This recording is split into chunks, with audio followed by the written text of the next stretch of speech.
startede tilbage i 2001 med undertegnet samt nogle klassekammerater, der startede en lille band, som udviklede sig til at blive Dyné, da Pjotr kom med, samt en pige, der hedder Cecilie.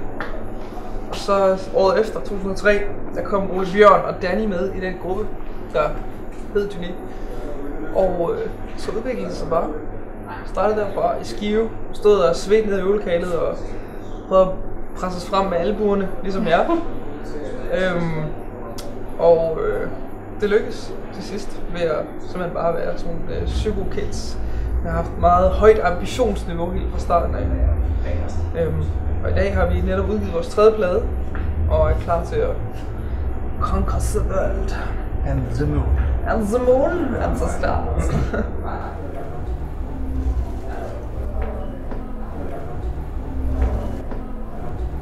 Vi har ikke tænkt så meget, vi gjorde det bare.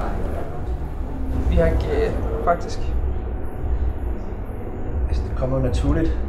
Det er 2009 august, at vi udgiver vores anden plade, Antimetropolis.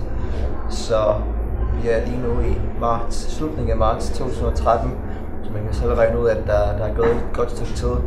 Men vi er også personligt vi er gået fra at være 2021 til 24-25, og det er jo en meget spændende tid for ens personlige udvikling, så derfor har det taget så lang tid.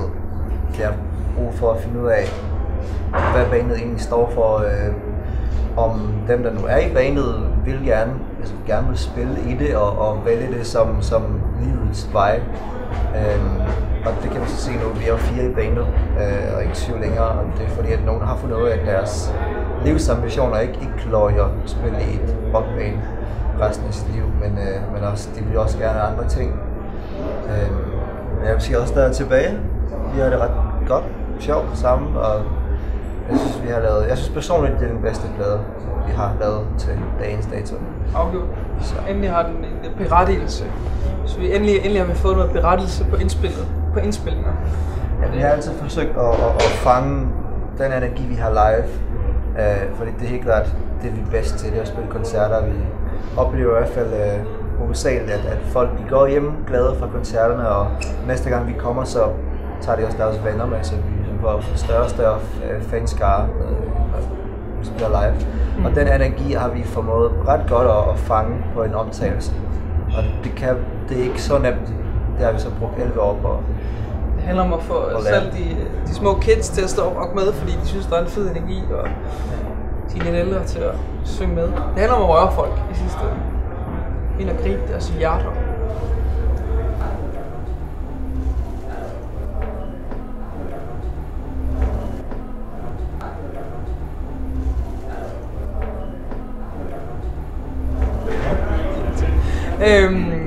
Vi har haft sygt mange ritualer, og til sidst gik det så meget over gevind, at vi sådan skulle stå på hovedet og stå i en rundkreds og synge og danse, og at vi simpelthen på et tidspunkt bare sagde, nu gider vi ikke have flere ritualer. Og så stoppede vi lidt ritualrejse, og nu samler os vi bare og kigger hinanden dybt i øjnene og siger, god koncert. Men altså, de bliver ved med at bygge sig oven på hinanden. Når man er stadig på tur meget, så begynder man at kede sig, og så ritualerne begynder at bygge sig op helt vildt og sjovt.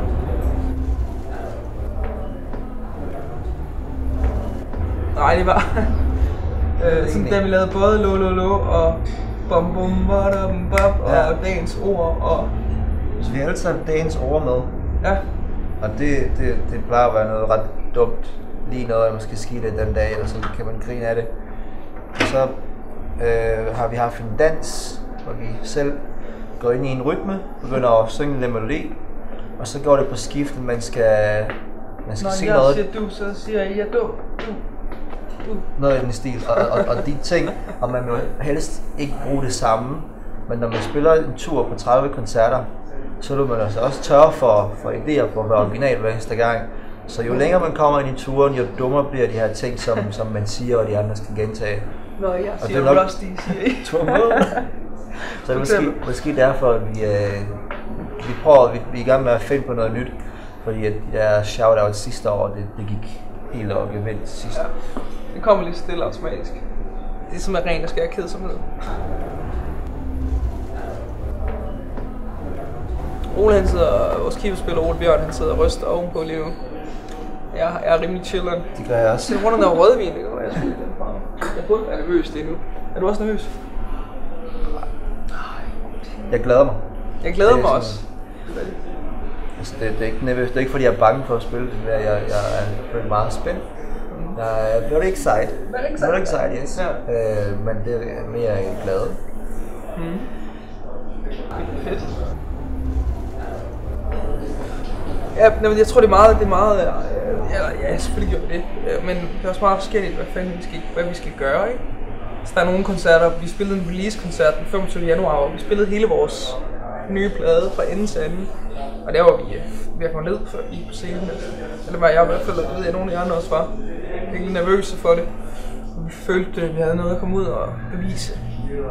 Ja. Dengang vi spillede i Tyskland rigtig meget, der havde vi gik stadigvæk i skole, og vi havde ikke nok tid til at forberede os til ture. Altså, vi kunne sagtens have brugt 2 uger ekstra øvning op til hver tur, og det har været stressende dengang. Og nogle gange så har vi siddet i kø på motorvejen i Tyskland, og vi ankom 40 minutter, før vi skulle på scenen. Så først 5 minutter før pakker vi bilen ud, smider alt på og skal direkte på scenen, uden nogen lydprøve, uden noget. Det er der, jeg bliver nervøs. Men en dag som i dag, vi har været her nok timer, og vores tekniske setup spiller 100%. På den måde er der ikke noget at være nervøs over. Og vi føler os ovenpå. Jeg har brugt alle samtlige hele marts, inkluderet weekender, på at forberede det her sæt for at øve. Så den det har jeg ikke. Det har Mathias ikke. Og det er også bare en mikrofon. Ja, præcis. Jeg er bare, hallo, hvad sker der? Ja, men altså faktisk, vi bliver altid bedre, hvis der er et eller andet, der fucker op. Så jeg håber altid, der er et eller andet teknisk, der går galt. Ikke for meget, men en lille smule, fordi hvis det sker, så synes jeg bliver det altid sådan, så afvæbner man lidt publikum og sig selv, og så bliver det meget sjovt. Jeg ved det er sabotage der. Du bevidst saboteret. Ja. Har I nogen tatoveringer? Jeg har ikke en stor drage på ryggen. Nej, det har jeg ikke. Nej. Jeg fylder heller ikke hele hans ryg. Jeg har nogle tatoveringer. Det vil det omvendte kors her. Ja, på ryggen. Hvad betyder mest? Skål? Nej, hvad vi har tænkt, der har noget med personlighed at gøre. Og jeg er opvokset i en meget religiøs katolsk familie, så jeg har både en pave på armen, og jeg har et kors på siden. Og ellers så er det souvenir faktisk, fordi de lavede henholdsvis i ja, jeg har en fra Tokyo, en fra Los Angeles og en fra København til de her steder, vi har været. Og keyboardspiller Ole, han har en lille mus, tatoveret ind rundt om røvballen. Så når man strækker røvballer ud, så ligner det, at den smutter over og tager en ost. Det er nok den mest eksotiske, vi har i bandet. Det er nok været eksotisk. Og det er en fed by. En dejlig by. Det er ikke langt væk fra Danmark. Det er stort nok. Jeg synes, det har en god størrelse. Der hvor man nogle gange kan føle, at København bliver lidt for lille. Og det er billigt. Hjælper også på det. Så sker der rigtig meget kulturelt. Der er alt, og lige meget hvad slags menneske man er, hvad ens præferencer er, så kan man finde sin egen niche eller sin egen klub, bar. Der er ikke nogen, der sådan tramper om mod hinanden, som jeg synes, man kan komme ud for her i København. Så er det bare sindssygt meget musik. Elektronisk rock, altså alle bands, som vi nogensinde gerne vil til koncert med, de kommer forbi Berlin på et eller andet tidspunkt. Det er fedt, ja. Så er der centrum af Europa. Så det dernede, det er virkelig, det rykker. Så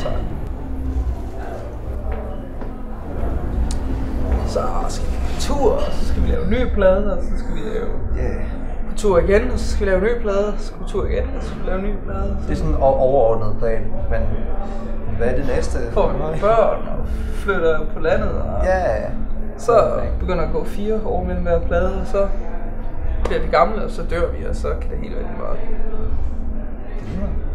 Det var så det.